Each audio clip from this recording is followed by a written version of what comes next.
This weekend marks the unofficial start of the summer season. Hotter temperatures can make us all slow down, even the fish. But in tonight's Hooked on East Texas, we give you tips on how to keep them biting. Big white. Wow. Look at that dog. Another big white bass. Look at this one. Ooh. The spawn is over. The fish are moving out to their summer weather pattern. So we're out here on Cedar Creek Lake today with Herbeck's Lone Star Fishing Guide, Brent Herbeck, as I just caught a fish. And we are going to find out what we need to use to catch bigger fish than this one. The first tip is obvious. Early morning, the best time.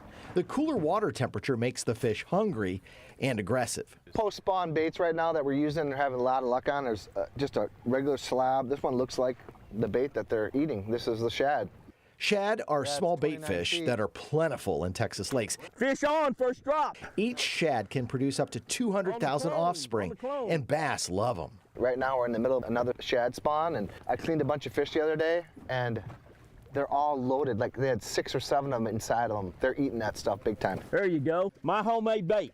The artificial baits we're using are made of plastic or metal, so it takes a technique to make them look real. We're fishing in 6 to 12 feet of water, let it sink to the bottom, and we're slowly retrieving, and those bass are falling in and grabbing it because they're laying deep on the water, just flat on the bottom, and got one, good.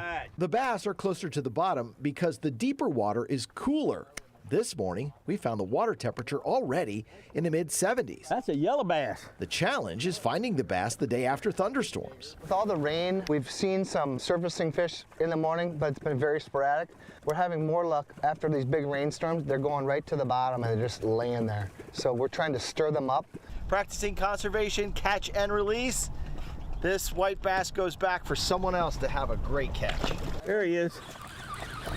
About halfway back to the boat then, there's fish all around us. Oh yeah. Cliff Holuback is also in the boat. He fishes Cedar Creek Lake a lot and seemed to catch one fish after the other. His advice, stay with what's working. You always try what you did before. You know, it's that deal, don't leave fish to find fish. Well, don't change pattern when you know it's working. If it don't work, then you got to change pattern.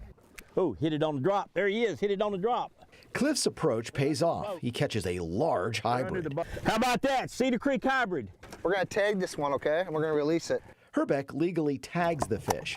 It's his citizen scientist project to track fish movement on Cedar Creek Lake. The tag includes Herbeck's name and number. It's a great fish to release. It hopes other anglers call and report their catch. 3.5, as an example, I had somebody catch one a couple weeks ago, called me. He caught this hybrid 25 miles north of here in Kaufman in the creek in 4 feet of water. Hey, here you go.